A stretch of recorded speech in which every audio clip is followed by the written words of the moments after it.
Hello, listeners. Welcome back to Travel, Explore, Celebrate Life. Sunila and I had taken a break for a couple of weeks, but we are back with another episode of our exciting podcast.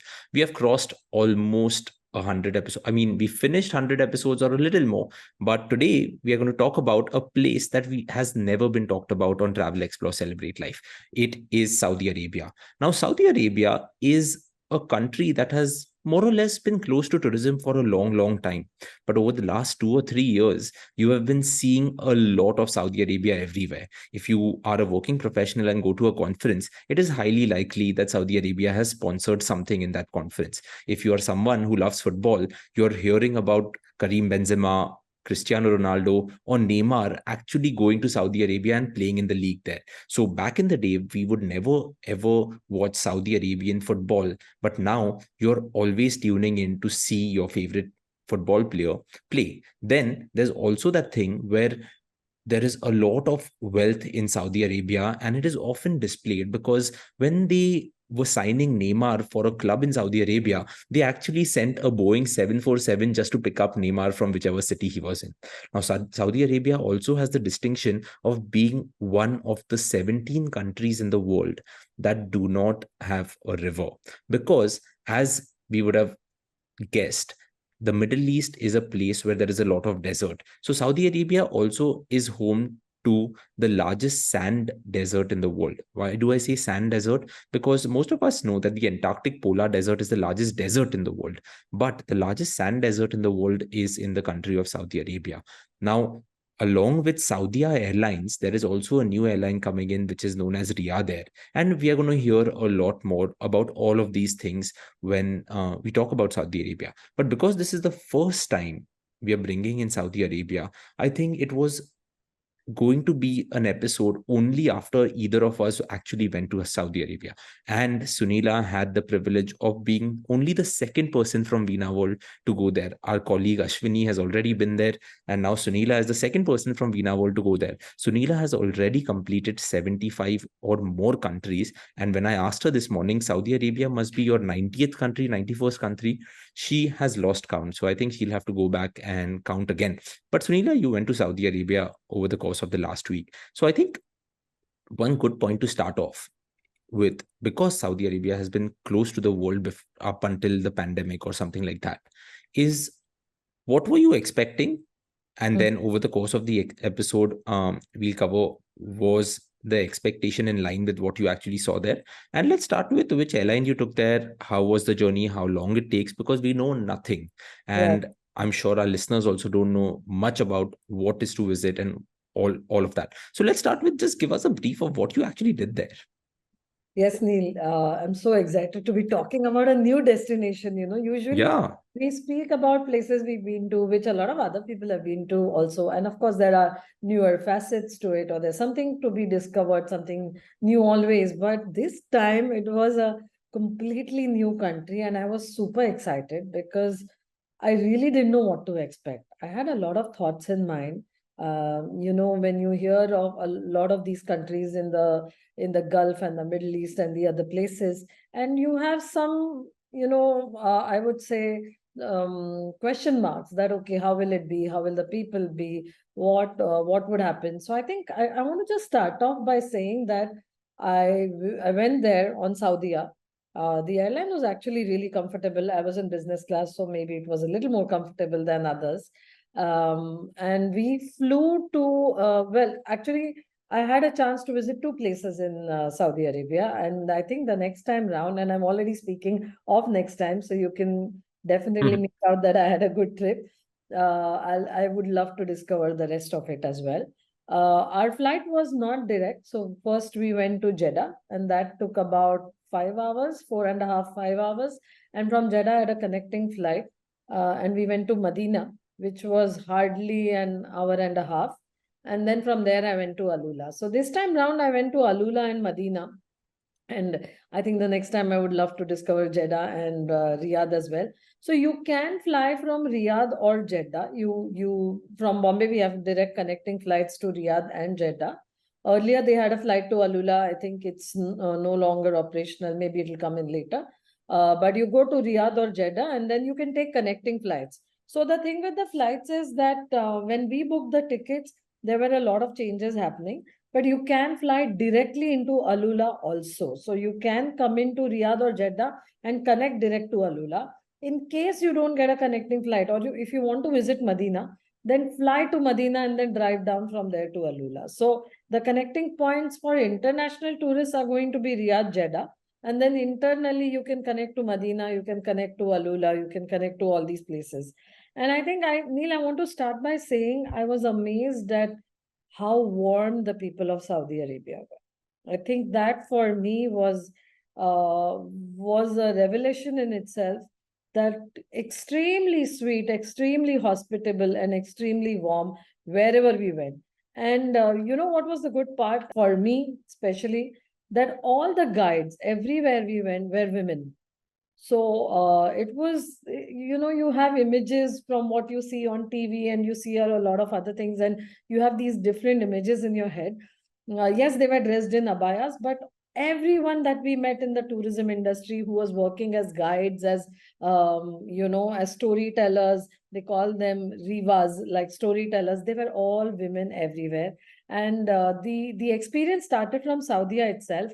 One of the warmest hospitality that I've seen on a flight was Saudi, actually. So let me ask you this, okay? You said 5.5 hours was the flight time. Was it a 4.5, four and a half? more than Okay. 5. Yeah. So was it a red eye flight or was it during the day? So Neil, yeah, we flew in the day, so it was really quite comfortable, and we reached there by evening. On the return, it was a red-eye flight, so we practically spent the whole night, but it was really quite comfortable. And coming back to the service on board, I mean, literally, when I said, no, I don't want to eat, I'm fine, she came back saying, look, I think, everyone, you deserve a breakfast like a queen. Everyone deserves some breakfast at least. Why don't you have some? And I saw the trays, they were really, really good food, and quite a lot. So I think overall the service has been amazing everywhere. Was the business class lie flat, as in fully flat beds, or was it like at an angle? An angle. So they are older aircrafts. In fact, the aircraft going into Jeddah was pretty new compared to the one that we got while coming back. But they were in complete lie flat seats. They were at an angle, but there was a lot of leg space. So the rooms, there was a lot of room in the cabin. The leg space was amazing, and it was a good flight. Entertainment system was pretty good as well, and a lot of selection of movies, Hollywood, local, Indian movies, South Indian movies, and you name it, there was something. And of course, the Arabic movies as well. So there was enough to Okay. keep busy. Okay, so you got to Jeddah. From Jeddah, you had to take another flight, in this case, to Medina. Yeah. Right. Now, Medina is one of the popular cities in Saudi Arabia, right? It is often known as a city for pilgrimages and Holy Land. From Medina, you had to drive down to Alula. Alula. How long is that drive? That drives about 3.5 to 4 hours. And then we took one halt on the way. And you can, of course, go by coach, you can go by cars. Also, the train system is pretty good. So, Medina connects very well to Riyadh and Jeddah by train as well. And you can travel by train in Saudi Arabia too. They're super fast, good trains. So that is again something that people should keep in mind when they're traveling to Saudi. Initially, I was a little hesitant that why do we have to go to Medina? We could have flown directly to Alula. But of course, that would involve a change in the tickets, and the tickets were already booked.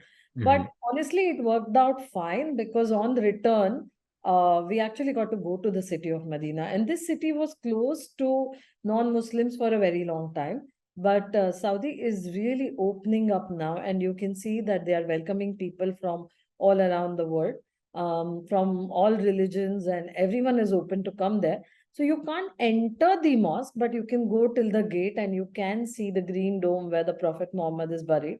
So it was quite interesting. It's like going to the Vatican area and being around the Vatican, or going to Varanasi.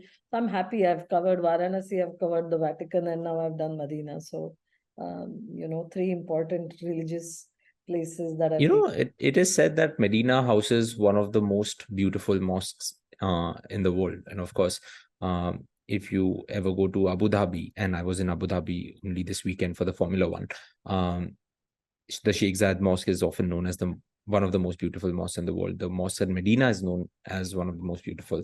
I've been to the one at Muscat also. That is often known as one of the most beautiful ones. So in the Middle East, they house a lot of those. Let's come to Alula then. Mhm. You got to Alula. Now, Alula has this massive rock structure, right? Like that's Alula. And whenever you see any ads or marketing campaigns that Saudi Arabia has been doing over the years, you see this rock structure. That is a UNESCO World Heritage Site, is also what I've heard. But tell us about it. What is this rock structure? Yes, Neil. So before we go to the rock structures of Alula, just to put things a little bit more into perspective, Saudi Arabia is about 2.5 hours behind India. So in terms of time, you should think of it like going to Singapore in the east. We go west Ah, in Saudi Arabia. So that's yeah. an easier way to understand as to where and how it's located. So as you can see, it's not a very long distance away, but it's not even that short that you think that I'll do a like a 1 or 2 night trip. Of course, you need more time, and if you Mhm. want to see all of Saudi, you need more time as well. So just to kind of put things into perspective, that is how you think. Because it's 2.5 hours behind, the jet lag is not really so bad. You don't really have a jet lag. You just need to adjust yourself a little bit and you're fine. So the moment you land, you're not that tired as well, and you can Yeah. really start doing things there. So now let's Mm. come to Alula.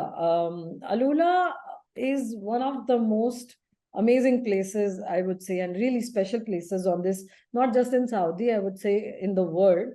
So Saudi Arabia got its first UNESCO World Heritage Site. They got the first UNESCO Heritage Site, and that is at Alula. And this is a place known as Hegra or Hejra. It comes from the Al Hijr mountains. It used to be called as Al Hijr earlier. And if people have been to Jordan, then they will find it very similar, because Hegra is it reminds you of Petra. So Okay. Petra is one of the world's seven wonders, and when you come to Hegra, you start feeling like it's kind of similar. So Neil, Mhm. usually when we think of the Middle East, what comes to your mind? If you're thinking Dubai, Abu Dhabi, what comes to your mind? More of it than not, a lot of desert. Hmm. And because it's desert, there's adventure that comes to my mind. Correct. Then, like, I often feel that, just looking at Dubai and Abu Dhabi, a lot of man-made wonders and all of that. So those are three things that come to my mind. Exactly. And here is where Alula is a little different, because, yes, it is a desert. But for everything that we've known the Middle East to be like, tall skyscrapers, man made steel, glass structures, Alula is an antidote to that. So this is completely a natural surrounding. It's Hmm. canyons, like miles and miles of canyons, and the mountains here, the canyons, the mountains, sandstone formations, they've been here for millions of years. So Hmm. it's like it took millions of years to create that. And it's a little bit of mixing a desert with the Grand Canyon. It's like suddenly we were there and we said, oh, this looks like Grand Canyon. Oh, this part looks like Wadi Rum. Oh, this, because it's new, we were Yeah. relating to different things. So if you mix Grand Canyon with Wadi Rum and Petra in Jordan, you have Alula. So the rock structures that you referred to actually are really fascinating. And we saw about 4 or 5 of them in Hegra. When you go there, these are actually tombs, Neil. So what they've done, there used to be a race called the Nabateans, and these were in 2nd century BC, so before Christ. So there's a lot of history and culture in Alula overall. And they settled here from Petra. So they left Petra Hmm. when they came here. And the guide told us that, why would anyone settle in a desert? But they found that the groundwater was there. So it could be an oasis. There was a lot of groundwater there, and they actually settled there. There is a city. And what's really exciting is that the city is being excavated as we speak. So maybe if you go back to Alula after a few years, you'll have more Mm. things to see and you'll have the old town. But these beautifully made tombs, they carved the rocks. And the way they carved the rocks is they went to the very top and they started carving the rock to create the beautiful tombs. And you had to pay someone else, like this is all that they found by all the studies they've done, that it's like, you remember in Argentina, we went and saw those tombstones in the, where they really Recoleta cemetery, where you go and see, and these beautifully carved tombstones are there, and you can kind of buy a place for yourself. Something similar happened 2nd century BC, and they Mm-hmm. would create these tombs and pay someone else to buy the land. You had to be someone of importance to have these tombs, and there you have it. You have this beautiful structure carved for you, when you are ready to go. So a little bit they were like the Egyptians, where they believed that there was life after death, and that is why you needed a good home for yourself, and that is why the tombs were carved. So there are more than 110. You go and visit about 4 or 6, and we actually entered one of them. You can go in and see one of them as well. uh, Mm-hmm. and it's just beautiful. Like, there's, as far as your eye can see, you see the horizon, you see the canyons, and then suddenly you see these rock formations and the tombs. But there is still studies going on, so maybe they'll discover more things as we go ahead. Yeah. That's a good way of like also being able to go to a destination again and again, right? Say, for Yeah. example, you go now and then Mm. you go 10 years later, you're seeing something more, and Right. then you're seeing something more. So that's pretty cool. Now, see, as you're visiting these tombs and these rock formations and all of that, after 2 or 3, you're like, okay, like, what other stuff is there? Now, I mentioned that Dubai and Abu Dhabi, I tend to associate a lot with adventure, also desert safari, Yas Water World, Warner Brothers, Ferrari World, Sea World now. So, is there any adventure that you came across when you were in Alula? Yes, Neil. So there is a lot of adventure in Alula. And in fact, it's like one of those places that you would go to. And that's why I think it's a great place for youth if you really want to experience adventure. There's all kinds of adventure. You name it and you have it. It's something like that. So, one, for starters, we actually took a helicopter ride the next day, and we saw all the sights from the air as well. So we saw Hegra, we saw the Elephant Rock, we saw Jabal Ikma, and then we saw Dadan. So all the important sites, you can see it from the helicopter. So you can choose to take a helicopter ride. You can do hot air ballooning as well, which is also really Hmm. quite stunning when you go up there and you see everything down there. You can do Via Ferrata out here because there's so many, mountains. Anything that you imagine with mountains, you name it and you can do it here. So if you Okay. want to do abseiling, you can do abseiling. That's something you can do all year round. They have something very unique here, and do Google it and check it out. It's called the Alula Stairway. And if you Okay. see it, it looks like you're going up to heaven somewhere.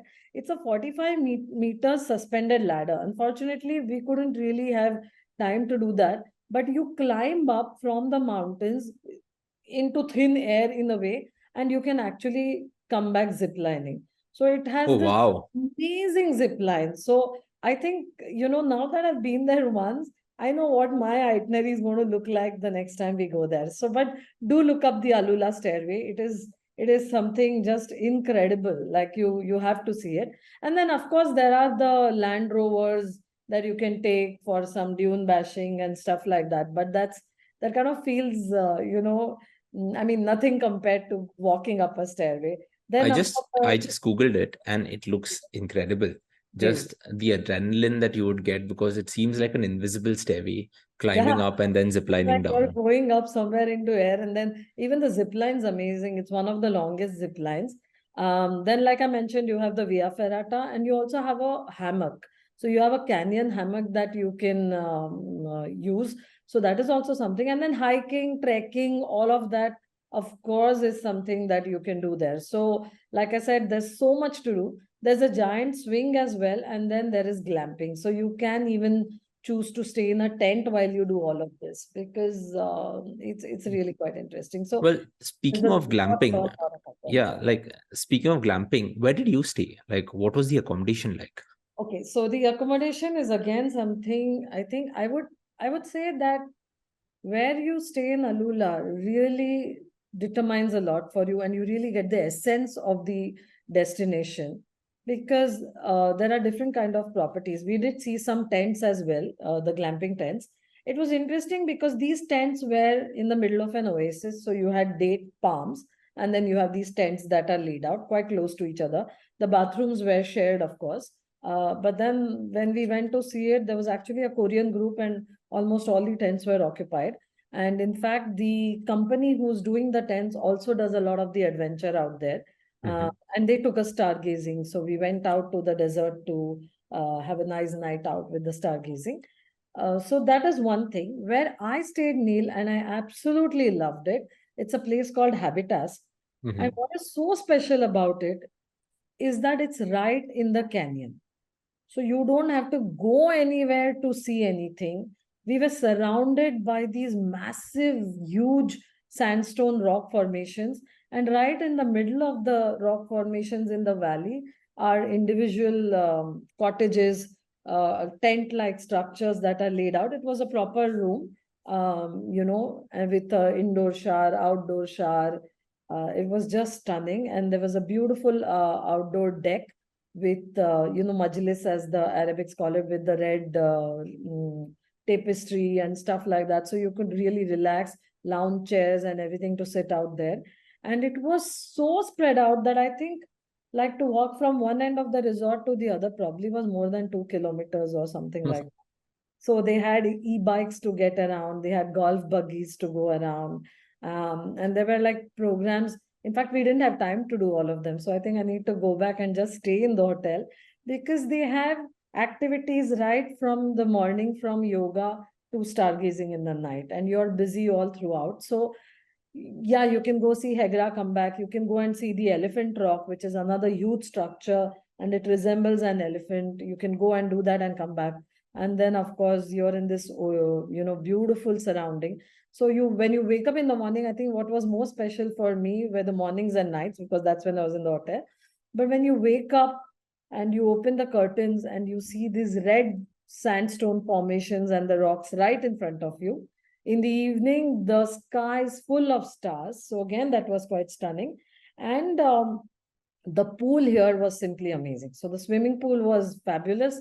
And again, that was, with the backdrop of the canyons and the sandstone formations of the rocks and different kind of things. So, and again, it was quite liberating to see that Saudi Arabia has come a long way. People were in bikinis and swimsuits, and everyone was swimming out there.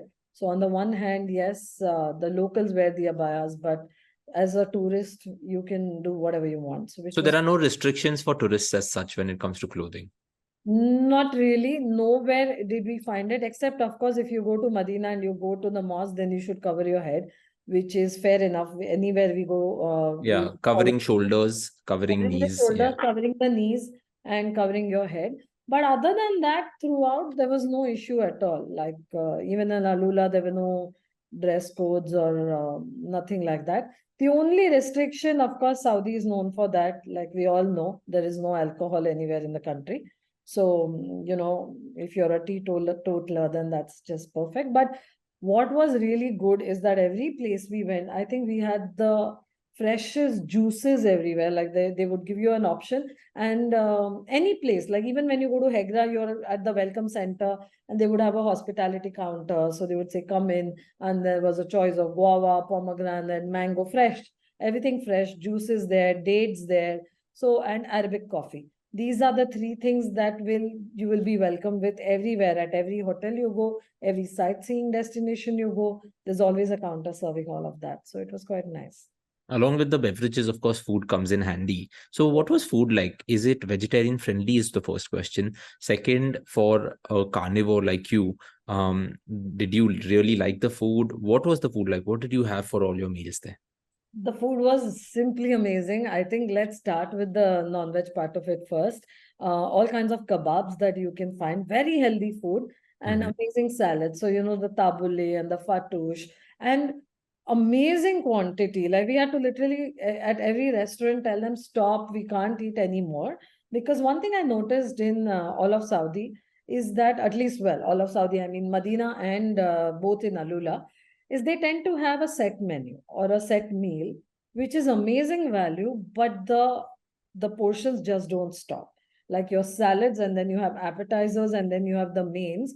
And if you take a set meal, it's just one after the other, and you have to literally tell them stop. Even the desserts were amazing. The umale and the bread puddings and the baklavas and all kinds of mixed desserts that you see from time to time. A lot of pista is used in the desserts, and Of course, the main course was a lot of meat, phyllo pastries, like pastries with lamb mince in it. That was quite nice.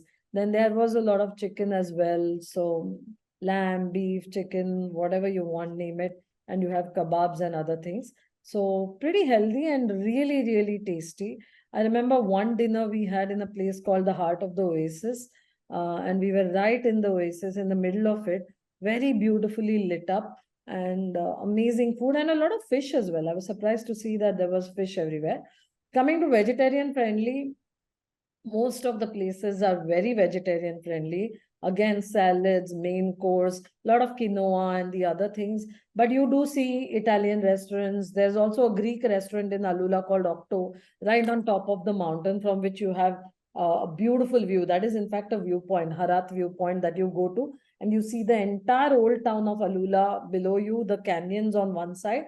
So it's a nice time to go for a sunset and have a small snack or a early dinner or something. So pretty good. In fact, Neil, in Medina, we came across a restaurant, and apparently a few restaurants out there are open 24 hours. So they're open 24 by 7. Lebanese food is quite popular, local Arabic food as well. So you have the big thal and the food in there. And some of the best, I think the vegetarians in the group said they had the best pizza out there. So Huh. very juicy, moist, and amazing, and falafels and stuff like that. So yeah, the food was out of the world. It was amazing. Great. So now that we've covered Alula overall, right, in Saudi, like if as a traveler I'm looking at it, I'll often look at, okay, with Alula, what else can I do? Like, Mm. what are some of the other places that you can go to right now? Of course, we've heard of those crazy projects where they're building ski slopes, they are building that massive skyscraper and all of that. But what are some other places that I can go to right now? Anil, so you can do a whole trip of Saudi starting, let's say you start in Riyadh and then you can, experience the capital city of Riyadh. You can go to Dammam, which is right on the border and very close to Bahrain. So you can even combine that. Mhm. There is another place which is their old town and the old villages of Saudi. You can combine it with Jeddah, which is on the seafront. So a lot of locals really enjoy and love Jeddah. And not very far from Jeddah is Makkah. So you can even go and visit Makkah and come back. And so Mecca, Medina, Jeddah, and then from Medina you can go to Alula. So it could be a good 7 days to a 10-day trip easily. And then further north, if we go, there is Tabuk. But I think for now, you can think of Riyadh, Jeddah, Medina, and Alula as a good round trip of Saudi to cover everything along with the mom. And then if you're going to Europe, this could also become a good stopover destination, you think, once Riyadh and Jeddah become like two hubs for Saudi Airlines and Riyadh Air? It could be, but I just bear in mind that Saudi is a very big country compared to, say, Dubai or other places. So Yeah. you can't really go from one place to the other. What you can then do is maybe discover Riyadh in one town, then come back next stopover or whatever, and go and see the other places as well. Because if you plan to go from one place to the other, you would have to fly because driving distances can be 10 or 11 hours easily. So it's not that close. It's a big country. So, and it's spread out as well. So yeah, you could use it as a stopover and see one city at a time. Awesome. So, well, this was the first time we've covered Saudi on this podcast. Any ending notes, or how would you like to end it? I think it's really a great combination of the old and the new. And that's something you can experience if you do one city along with a place like Alula or Dirya or something which is, giving you the history and the culture of the place. But you also get to see everything that's modern. And I think it's very exciting also because Saudi is changing and you can feel it. Like you Yeah. can see that it is evolving and there is a lot that is happening, a lot of projects going on everywhere. So like you said, take this step and go there for the first time, and then let's repeat that visit after a few years and see what else is new and what else has changed. I think it's going to be very exciting. I Very. think that's a good point. And I'll just like to add two more points to it. Often people ask me that, Neil, I'm on a quest to complete 50 countries, and I'm on a quest to complete 75 countries. Which is the country that I should go next to? And my reply to them often is, try to complete or tick off the countries that have a direct flight. And Saudi is one place that you can certainly go to. So you can easily tick that off. And we have already given you multiple reasons to go there. One final thing, Sunila, to end the episode. What is a good time to go? Because being the desert, often everyone is worried about being very hot. So what is the weather like? And we are in November right now when we are recording this. So what is a great time to go? Anytime from now, Neil, is a great time because we are entering the winter. I think January can be a little cold. So, in my 4 days there, we experience all kinds of weather. The weather across the world is changing. So, really, you don't know what to expect. The first day, I think it was just about 8 degrees or so, 8 to 10 degrees. And then by the fourth day, it was around 18 degrees. So, there was a lot of variation in the temperature as well. But now's a good time. It's dry almost throughout the year, anyways. So from now until say March would be a great time to be there. But of course, the summer, which is in fact April, May is also not so bad. It's a good time. Mhm. It gets really hot in June, July, August, which is the summer. But look out if you can, because there are some amazing deals that happen during this time as well. And then, with the desert and with these hot countries, if you stay indoors in the afternoons and go in the morning and evening, you can go any time of the year. So that's how I would say you visit there in summer, get a good deal, save some money, and then travel in the morning, go out doing things in the evening, which is always pleasant. And just stay indoors in the afternoons because it's dry, it's not so humid, and you can enjoy. In fact, we went to Banyan Tree Alula as well, and the news everywhere. Instagram is all abuzz with Kanye West being there for 2 months in Mm. at the Banyan Tree. So I think we saw some of his troop, but not him, of course. But I think that's inspiring him for his next album. So we'll see Mm. what Hmm. happens. Awesome. Perfect. So, listeners, that was Saudi Arabia, the a country that we've never covered on this podcast, but now we've got the ball rolling. So, you'll hear a lot about Saudi over the course of the next few episodes. Until the next episode, let us leave you with one thing and one thing only. I named one country of the 17 countries that don't have a river in them. Which countries are the other 16 is something that I'd like to ask you. And if you know the answers to that, write to us at Neil, at the rate veenaworld.com, or Sunila, Sunila, at the rate veenaworld.com. We'd love to hear from you. But until the next episode, keep celebrating life, and we will see you very soon. Bye bye. Right.